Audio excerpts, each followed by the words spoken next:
సృష్టిని గమనించినట్లయితే సృష్టికర్త ఉన్నాడనే విషయం మనకు తెలుస్తుందన్నమాట.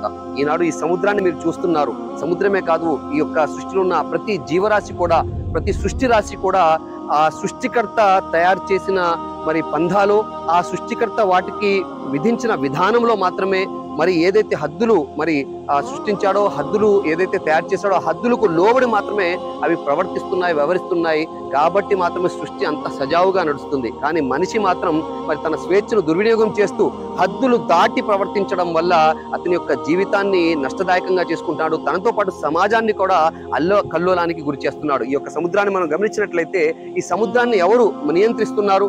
ఇక్కడి వరకే వచ్చి కెరటాలు మళ్ళీ వెనక్కి వెళ్ళిపోవాలని చెప్పి ఎవరు ఆజ్ఞాపిస్తున్నారు? మరి ఇదంతా మనం ఎవరు నిర్వహిస్తున్నారు? ఈ యొక్క సృష్టి వ్యవస్థను చూస్తే సృష్టికర్త ఒక శక్తి అనేది ఉంది అని చెప్పి మనకు తెలుస్తుంది అనమాట. కాబట్టి ఈ యొక్క సముద్రం నుంచి కూడా గుణపాఠం నేర్చుకోవాల్సిన అవసరం ఉంది. మనిషి హద్దులు దాటి ప్రవర్తించి తనకు నష్టాన్ని, సమాజానికి నష్టాన్ని ఈ విధంగా చేకూర్చుకుంటున్నాడు. ఒక్కసారి ఈ సముద్రం కూడా హద్దు దాటి సరదాగా నేను టౌన్ చూడాలనుకుంటున్నాను, సిటీని చూడాలనుకుంటున్నాను అని చెప్పి ఒకవేళ మరి ప్రజల్లోకి, జన సమూహంలోకి సముద్రం వచ్చేస్తే ఎంత అల్లకల్లోలం అవుతుందో ఒకసారి మనం గమనించవచ్చు. కాబట్టి చాలా ఆ యొక్క సృష్టికర్తకు కనెక్ట్ అయ్యి సృష్టికర్త చెప్పిన విధానం ప్రకారం మన జీవితాన్ని గడపవలసిన అవసరం ఉంది. అలా గడిపినప్పుడే ఇహపరాల్లో సాఫల్యం పొందడానికి అవకాశం ఉంటుంది.